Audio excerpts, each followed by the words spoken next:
Folks, President Trump has done it again. The watches, the sneakers, the gold coins, the cologne. And today, his newest business venture. The Art of No Deal, Iran edition. When you need common sense, come see Chad Law, the boldest pundit you ever saw. His truth hits hard and the talk is real. Reality rules and that's the appeal. Spreading truth, yeah, that's his cause. Opening eyes, yeah, who needs applause? When you need common sense, then come see Chad. He lays down the law when the lies get bad. The media may think you're dense, so come where it's real with common sense. I'm Chad Law, the last gay conservative, America's binary brother, and this is Common Sense, Saturday's Satire edition. It's already a New York Times bestseller, by the way. They announced that before anyone even read it. Because somewhere in the last few months, the most consequential negotiation on the planet started getting run like a sneaker drop. And I say that as the guy who voted for the marketing genius. I knew he was a marketing genius. I did not know he was going to market this. So the book, 400 pages, gold embossed. Everything's gold embossed. If this man printed a grocery list, it would ship with a certificate of authenticity and a display stamp. Chapter 1, the final warning. Chapter 2 is called the actual final warning. Chapter 3 is called Last Chance. That one's real. Chapter 4, Last Chance Revised. Chapter 5, okay, but this time. Chapter 6, I mean it. Chapter 7, nobody has ever meant it more. Chapter 8 is the word fine, and then 11 blank pages. Now, Monday, he signed an executive order making it required reading for every federal employee, 2 million people, mandatory by Friday. The Federal Employees Union has filed suit. And their argument, I want to get this right, their argument is that you cannot be compelled to read a book that has not been finished. The government's response is that it'll be finished by the time you get to the end. That's not a defense, that's a threat. Anyways, here's how you can buy it. The collector's edition, the airport edition, the unsigned signed edition, which is the signed edition with a stamp of the signature, because he doesn't have time for this and neither do you. The large print edition for the Senate, the children's version where the Strait of Hormuz is led by a friendly dolphin, and the diplomatic edition, $900, comes in a briefcase. And I need you to understand the business here. The briefcase is the product. The book is just what justifies the briefcase. $499 more, you can buy the empty display case on its own, no book in it, because the book hasn't been finalized. Hang on, they've changed the cover, same photograph, he's just pointing now. And there's a course. Of course there is. 6 weeks live instruction taught by a man none of us has ever heard of. He's not affiliated with the author, he has no relationship with the author, he has never met the author. What he has is a licensing agreement for a fee. The President of the United States leases him a life-size cardboard cutout of himself. That's the arrangement. That's the entire business. And for an additional $500 at the end of the course, you can have your photograph taken with the cutout. Not with him, with the cardboard. He was never going to be there. The cardboard is the closer. But folks, all joking aside, the guy who wrote The Art of the Deal cannot seem to close this deal. And I think I've figured out why. There's a rumor going around that Iran's new supreme leader, the Ayatollah, is gay. I'm not saying it's true. I'm saying the president may be in over his head because he has negotiated with dictators, terrorists, hostage takers. He has never negotiated with a gay supreme leader. And if it's true, everything about the last 6 months snaps into focus. Because it would mean for the last 6 months, that man has been sitting across the table from somebody who is never going to tell him what he actually wants, not once, not ever, under any circumstances, and who is going to be genuinely hurt that nobody tried to guess.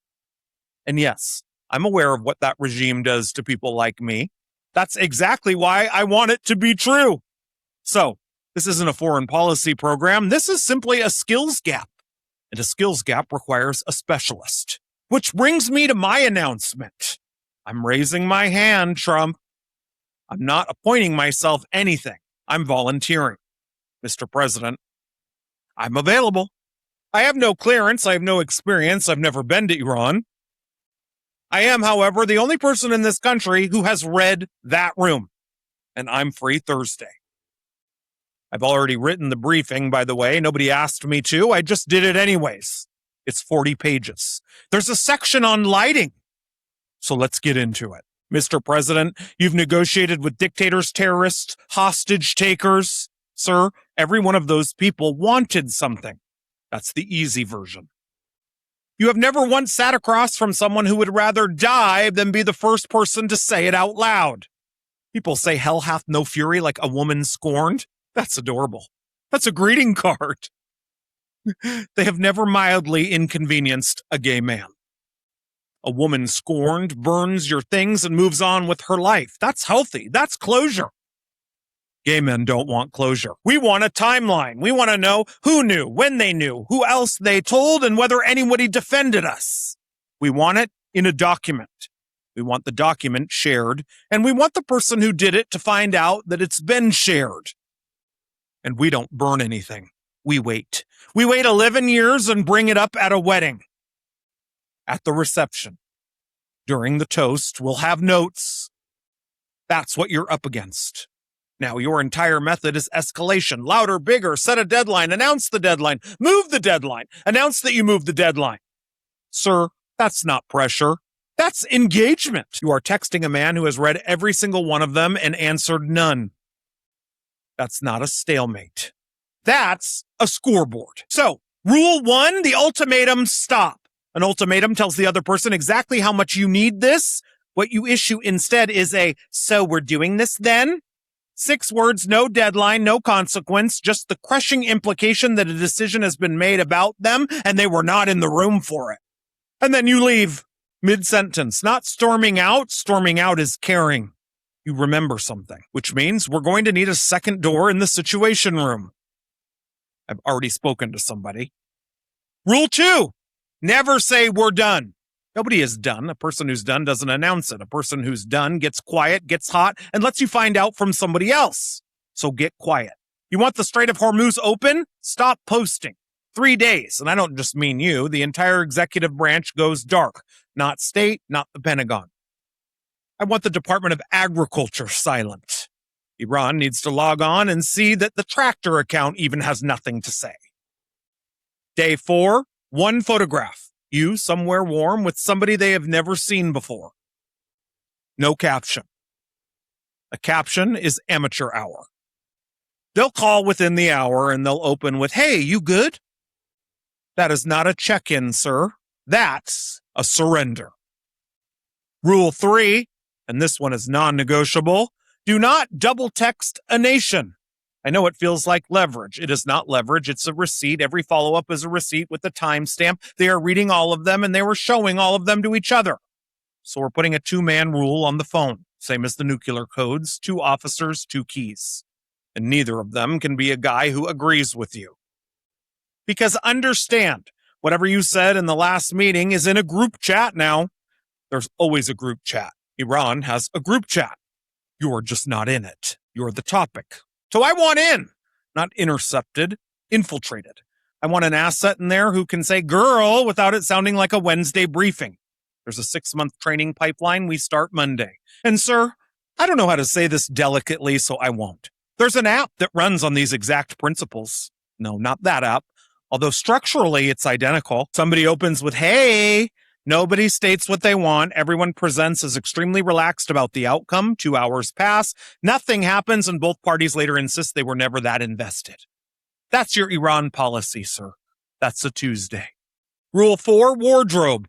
Lose the red tie. The red tie announces you're here to argue. We want an outfit that says, I'm here and I'm not going to tell you why. 1 collar, 2 buttons, not 3. 3 is a cry for help. Rubio, put that man in linen. He's a summer. He's been dressing like a fall for 20 years, and it's holding this country back. Hegseth, I have no notes on. Whatever's happening there is working. Don't touch it. Next.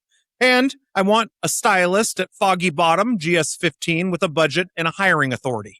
They'll need a deputy. And Rule 5. We're currently negotiating world peace under fluorescent lighting. Nobody in the history of human civilization has ever agreed to anything under fluorescent lighting. Fluorescent lighting is where agreements go to be reconsidered.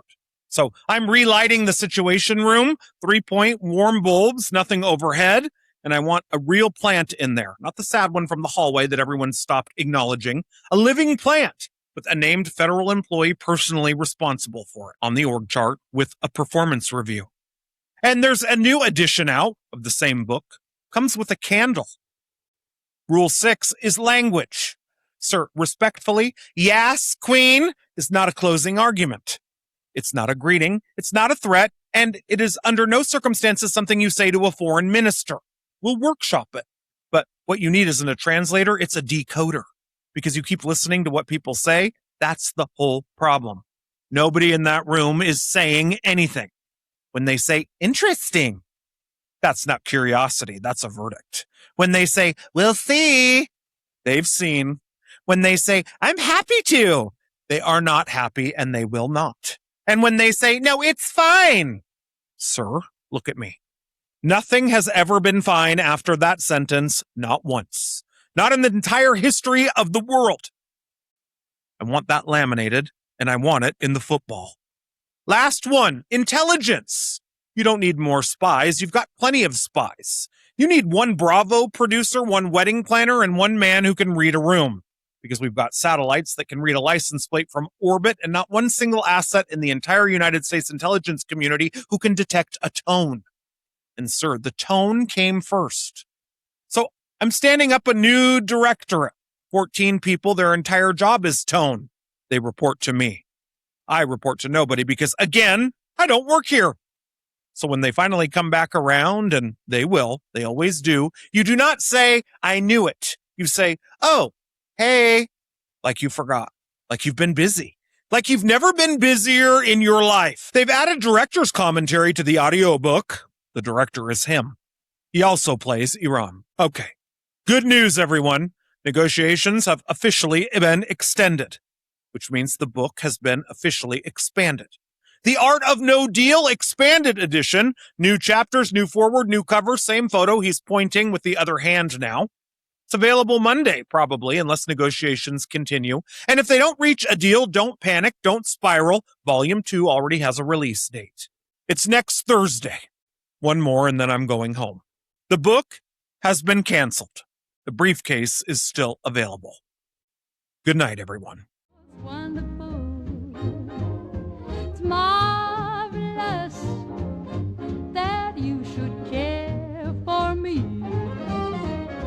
Yes, you've made my life so glamorous. You can't blame me for feeling amorous.